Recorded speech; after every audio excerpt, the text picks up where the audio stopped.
मैंने सुना है एक बहुत पुराना वृक्ष था।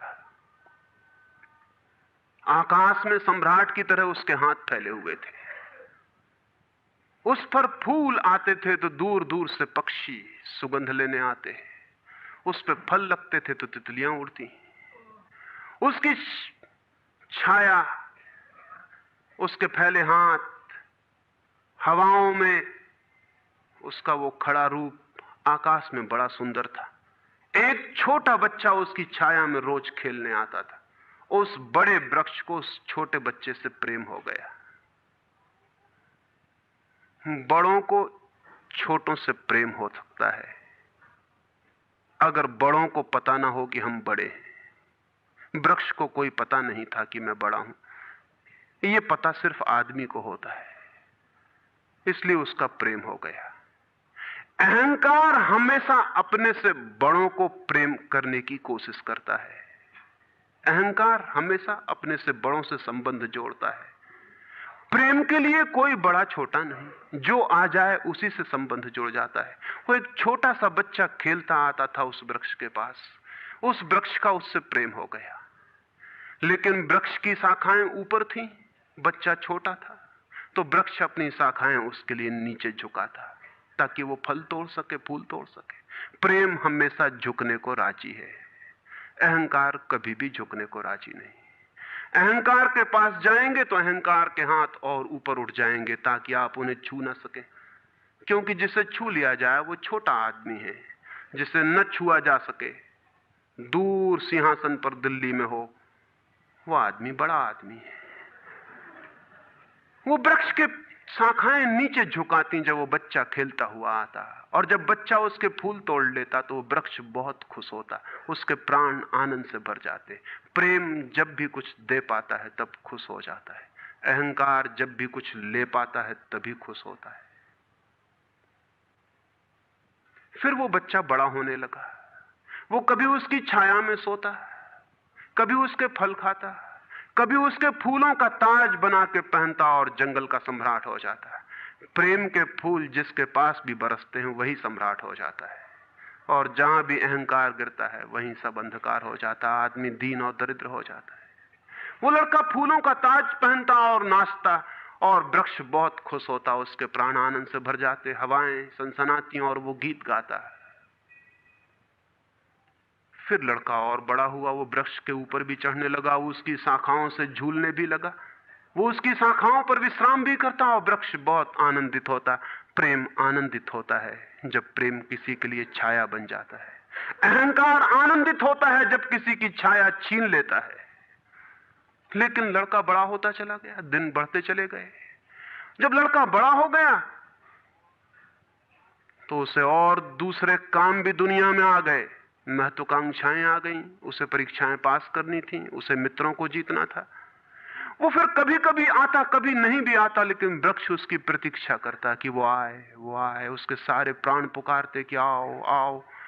प्रेम निरंतर प्रतीक्षा करता है कि आओ आओ। प्रेम एक प्रतीक्षा है, एक अवेटिंग है। लेकिन वो कभी आता, कभी नहीं आता, तो वृक्ष उदास हो जाता है।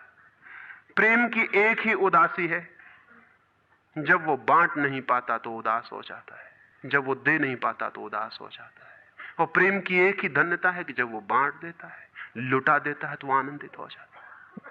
फिर लड़का और बड़ा होता चला गया, और वृक्ष के पास आने के दिन कम होते चले गए। जो आदमी जितना बड़ा होता चला जाता है महत्वाकांक्षा के जगत में, प्रेम के निकट आने की सुविधा उतनी ही कम होती चली जाती है। उस लड़के की एम्बिशन, महत्वाकांक्षा बढ़ रही थी। कहां वृक्ष, कहां जाना। फिर एक दिन वहां से निकलता था तो वृक्ष ने उसे कहा, सुनो।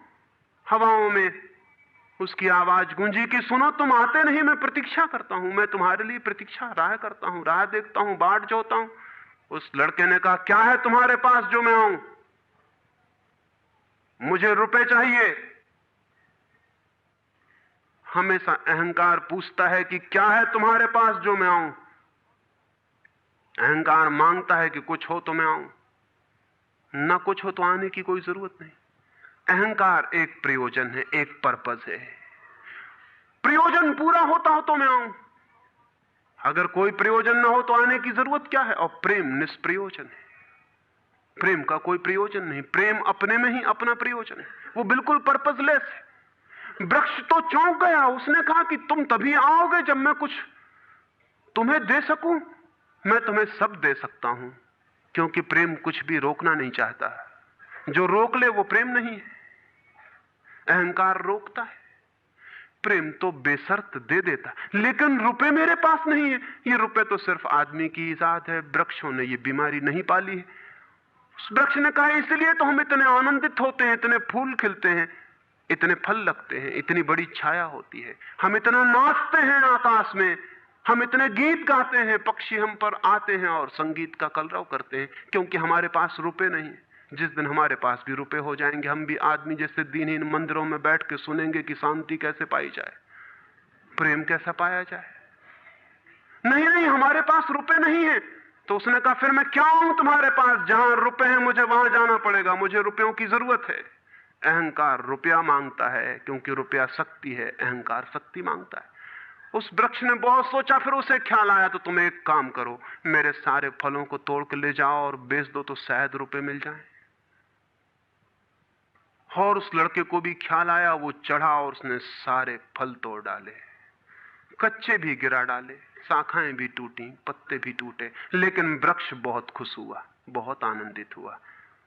टूट के भी प्रेम आनंदित होता है, अहंकार पाके भी आनंदित नहीं होता, पाके भी दुखी होता है। और वो लड़के ने तो धन्यवाद भी नहीं दिया पीछे लौटकर, लेकिन उस वृक्ष को पता भी नहीं चला, उसे तो धन्यवाद मिल गया इसी में कि उसने उसके प्रेम को स्वीकार किया और उसके फलों को ले गया और बाजार में बेचा। लेकिन फिर वो बहुत दिनों तक नहीं आया। उसके पास रुपए थे और रुपयों से रुपए पैदा करने की वो कोशिश में लग गया था, वो भूल गया। वर्ष बीत गए और वृक्ष उदास है और उसके प्राणों में रस बह रहा है कि वो आए उसका प्रेमी और उसके रस को ले जाए, जैसे किसी मां के स्तन में दूध भरा हो और उसका बेटा खो गया हो और उसके सारे प्राण तड़प रहे हो कि उसका बेटा कहां है, जिसे वो खोजे, जो उसे हल्का कर दे, निर्भर कर दे। ऐसे वो वृक्ष के प्राण पीड़ित होने लगे कि वो आए आए आए, उसकी सारी आवाज यही गूंजने लगी कि आओ। बहुत दिनों बाद वो आया। वो लड़का तो प्रौढ़ हो गया था। वृक्ष ने उससे कहा कि आओ मेरे पास, मेरे आलिंगन में आओ। उसने कहा छोड़ो ये बकवास, ये बचपन की बातें हैं। अहंकार प्रेम को पागलपन समझता है, बचपन की बातें समझता है। उस वृक्ष ने कहा आओ मेरी डालियों से झूलो, नाचो। उसने कहा छोड़ो ये फिजूल की बातें, मुझे एक मकान बनाना है। मकान दे सकते हो तुम? वृक्ष ने कहा मकान? हम तो बिना मकान के ही रहते हैं, मकान में तो सिर्फ आदमी रहता है। दुनिया में और कोई मकान में नहीं रहता, सिर्फ आदमी रहता है। सो देखते हो आदमी की हालत, मकान में रहने वाले आदमी की हालत। उसके मकान जितने बड़े होते जाते हैं, आदमी उतना छोटा होता चला जाता है। हम तो बिना मकान के रहते हैं। लेकिन एक बात हो सकती है कि तुम मेरी शाखाओं को काट के ले जाओ तो शायद तुम मकान बना लो। और वो प्रौढ़ कुल्हाड़ी लेकर आ गया और उसने उस वृक्ष की शाखाएं काट डाली। वृक्ष एक ठूंठ रह गया नंगा, लेकिन वृक्ष बहुत आनंदित था। प्रेम सदा आनंदित है, चाहे उसके अंग भी कट जाएं, लेकिन कोई ले जाए, कोई ले जाए, कोई बांट ले, कोई सम्मिलित हो जाए, साझीदार हो जाए। और उस लड़के ने तो पीछे लौट के भी नहीं देखा, उसने मकान बना लिया। और वक्त गुजरता गया, वो ठूंठ रहा देखता, वो चिल्लाना चाहता, लेकिन अब उसके पास पत्ते भी नहीं थे, शाखाएं भी नहीं थी। हवाएं आती और वो बोल भी ना पाता, बुला भी ना पाता। लेकिन उसके प्राणों में तो एक ही गूंज थी कि आओ आओ। और बहुत दिन बीत गए, तब वो बूढ़ा आदमी हो गया था। वो बच्चा, वो निकल रहा था पास से, वृक्ष के पास आके खड़ा हो गया। तो वृक्ष ने पूछा क्या कर सकता हूं और मैं तुम्हारे लिए, तुम बहुत दिनों बाद आए। उसने कहा तुम क्या कर सकोगे?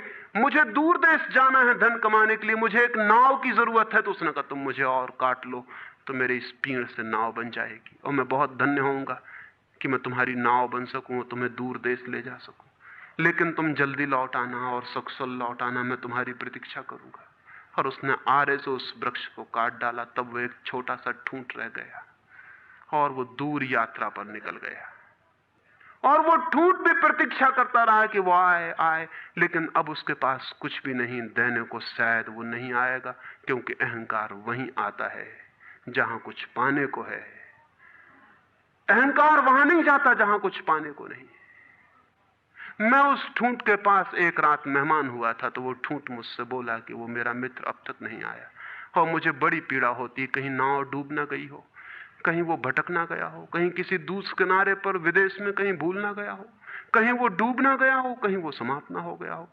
एक खबर मुझे भर कोई ला दे, अब मैं मरने के करीब हूं, एक खबर भर आ जाए कि वो सक्सेसफुल है, फिर कोई बात नहीं, फिर सब ठीक है। अब तो मेरे पास देने को कुछ भी नहीं है, इसलिए बुलाऊं भी तो शायद वो नहीं आएगा, क्योंकि वो लेने की ही भाषा समझता है। अहंकार लेने की भाषा समझता है, प्रेम देने की भाषा है। इससे ज्यादा और कुछ मैं नहीं कहूंगा। जीवन एक ऐसा वृक्ष बन जाए और उस वृक्ष की शाखाएं अनंत तक फैल जाएं, सब उसकी छाया में हों और सब तक उसकी बाहें फैल जाए, तो पता चल सकता है कि प्रेम क्या है। प्रेम का कोई शास्त्र नहीं है, न कोई परिभाषा है, न प्रेम का कोई सिद्धांत है। तो मैं बहुत हैरानी में था कि क्या कहूंगा आपसे कि प्रेम क्या है, तो बताना मुश्किल है। आके बैठ सकता हूं, अगर मेरी आंखों में दिखाई पड़ जाए तो दिखाई पड़ सकता है, अगर मेरे हाथों में दिखाई पड़ जाए तो दिखाई पड़ सकता है। मैं कह सकता हूं यह है प्रेम, लेकिन प्रेम क्या है? अगर मेरी आंख में न दिखाई पड़े, मेरे हाथ में न दिखाई पड़े, तो शब्दों से बिल्कुल भी दिखाई नहीं पड़ सकता है कि प्रेम क्या है।